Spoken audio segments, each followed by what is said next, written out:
પર્યાવરણ જાળવણી અને વેસ્ટ ટુ બેસ્ટના અભિગમને સાર્થક કરવાના ઉમદા હેતુ સાથે જિલ્લા વહીવટીતંત્રના ઉપક્રમે મામલતદાર કચેરી ભરૂચ ખાતે પ્રોજેક્ટ કંચન અંતર્ગત એક વિશેષ કાર્યશાળાનું આયોજન કરવામાં આવ્યું હતું.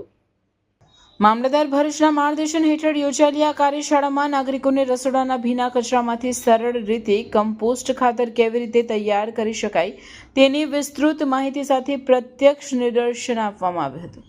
આ પ્રસંગે મામલતદાર માધવી મિસ્ત્રીએ જણાવ્યું હતું કે જો દરેક નાગરિક પોતાના ઘરેથી જ કચરાનું યોગ્ય સંચાલન શરૂ કરે તો શહેર તથા ગામડાની સ્વચ્છતા અને પર્યાવરણ સંરક્ષણમાં નોંધપાત્ર સુધારો શક્ય બને.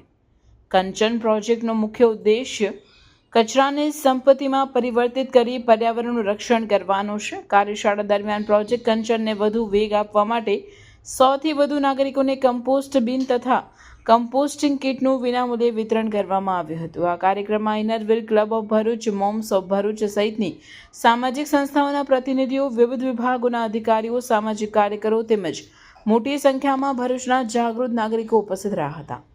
રિપોર્ટર અવી સૈયદ, ભરૂચ. કહેવાય ને ધંધારું ભગાવવું હોય ને તો એક નાનકડો દીવો જ કાફી છે.